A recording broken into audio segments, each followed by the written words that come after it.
அவங்கவுங்க வாழ்க்கையில் பெயின் எல்லாருமே ஃபேஸ் பண்ணியிருந்திருப்பீங்க.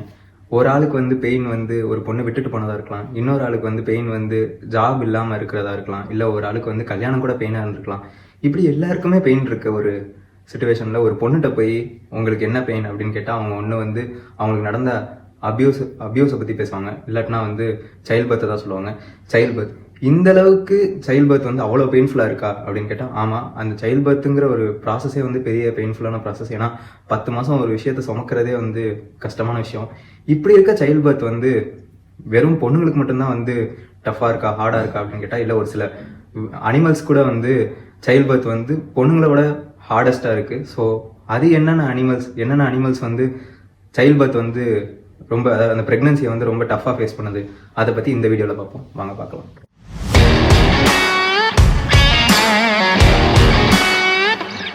ஸோ ஃபர்ஸ்ட் பேர்ட் எதுன்னு பார்த்துக்கிட்டிங்கன்னா கிவி. இந்த கிவி என்ன பண்ணுதுன்னா தன்னோட வயிற்றில் வந்து ஒரு பெரிய முட்டையை வந்து இது பண்ணி வெளியே லே பண்ணுது. அது எவ்வளோ பெருசு இருக்குது அப்படின்னு பார்த்தீங்கன்னா 20% கிவியோட வெயிட்டோட பெருசாக இருக்குங்கிறாங்க. அதாவது வந்து 24 பவுண்ட்ஸ் கிட்டத்தட்ட வெயிட் அந்த கிவியோட முட்டை வந்து 24 பவுண்ட்ஸுங்கிறாங்க. ஸோ இதுதான் வந்து இருக்கிறதுலே டஃப்பான ப்ரெக்னன்சி கொடுக்குற பேர்டா அப்படின்னு பார்த்துக்கிட்டா இல்லை. இதுதான் வந்து இருக்கிறதுலே லக்கியஸ்ட் அனிமல் அப்படின்னு சொல்கிறாங்க. ஸோ செகண்ட் பெயின்ஃபுல்லான ப்ரெக்னன்சியை கொடுக்குற அனிமல், அதாவது அந்தளவுக்கு பெயின்ஃபுல்லாக இருக்க ப்ரெக்னன்சியை தாங்குற அனிமல் யாருன்னு பார்த்துக்கிட்டா லிசார்ட்.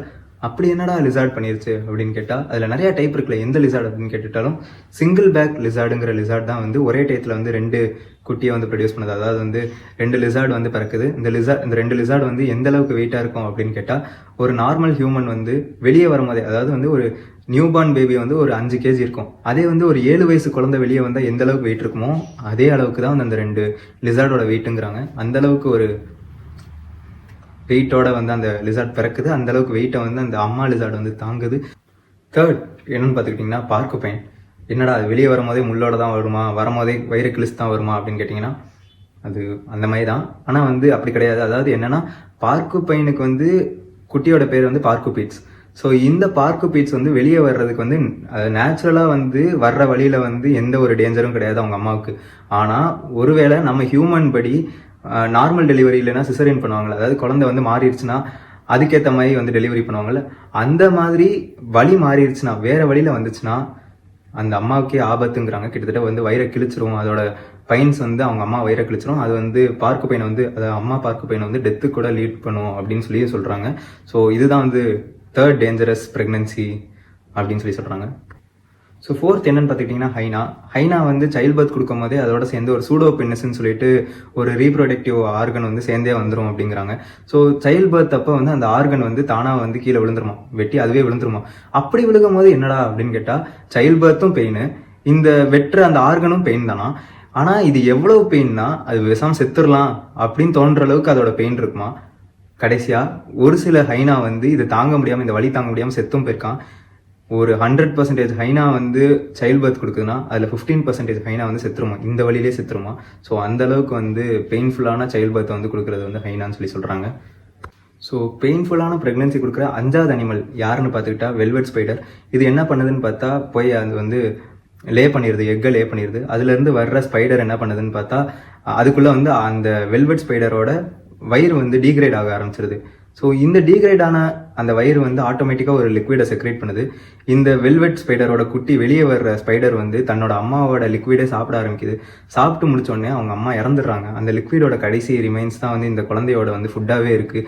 ஸோ இந்த அளவுக்கு பெயின்ஃபுல்லான ப்ரெக்னன்சி கொடுத்ததுக்கப்புறமும் வந்து ஒரு பெயின்ஃபுல்லான லைஃப்பை லீட் பண்ணி இறக்குற அந்த அம்மா தான் வந்து 5th பெயின்ஃபுல் ப்ரெக்னன்சி கொடுக்குற அனிமலாக இருக்குது. ஸோ லாஸ்ட் அனிமல் என்னன்னு பார்த்துக்கிட்டிங்கன்னா டாஸ்மேனியன் டெவில். இது என்ன பண்ணுதுன்னா ஒரே டயத்தில் 35லேருந்து 40 குட்டி போடுது. அதோட குட்டியோட பேர் என்னன்னு பார்த்தா ஜோயி. ஸோ இந்த ஜோயி என்ன பண்ணுதுன்னா பிறந்த உடனே அது ஏற்கனவே வெளியே வர்றதே கஷ்டம். ஸோ இது வெளியே வந்தோடனே, அதாவது அந்தளவுக்கு பெயின்ஃபுல்லாக இருக்கும். அந்த வெளியே வந்த ஜோயி வந்து ஆட்டோமேட்டிக்காக அதோட பவுச்சுக்கு போயிடுது. அதாவது ஆக்சுவலாக எப்படின்னு பார்த்தா ஒரு கங்காரு மாதிரி இது வெளியே வந்தோடனே அவங்க அம்மாவோட பவுச்சுக்கு போயிடுது. இந்த 40 குட்டி உள்ளே போனோடனே வந்து இந்த டாஸ்மேனியன் டெவிலுக்கு வந்து மொத்தம் 4 நிப்பிள்ஸ் இருக்குங்கிறாங்க. ஸோ இதில் 40 குழந்தைக்கு வந்து எப்படி அந்த 4 நிப்பிள்ஸில் வந்து மில்க் ஃபீட் பண்ண முடியும் அப்படின்னு கேட்டால் அதுதான் சர்வைவல் ஆஃப் த ஃபிட்டஸ்ட். அந்த 40ல் எந்த ஸ்ட்ராங்காக இருக்க 4 வந்து ஃபீட் ஆகி அது சர்வைவ் ஆகுதோ அந்த 4 தான் வந்து அடுத்த டாஸ்மேனியன் டெவிலோட வாரிசாகும், மித்த எல்லாமே வந்து செத்துரும். ஸோ இதுதான் நேச்சரோட படைப்பு. இந்த அளவுக்கு வந்து டஃப்பான ப்ரெக்னன்சியை கொடுக்குற இந்த அனிமல்ஸ் என்ன பண்ணுதுன்னு கேட்டால் ஒரு உமனோட தான் கம்பேர் பண்ணணும். ஏன்னா எல்லா உமனும் வந்து இந்த மாதிரி தான் டஃப்பான பெயின்ஃபுல்லான ப்ரெக்னன்சியை கொடுக்குறாங்க. நாளைக்கு இன்னொரு வீடியோவில் வந்து பார்ப்போம். பை. அது வரைக்கும் சியர்ஸ்.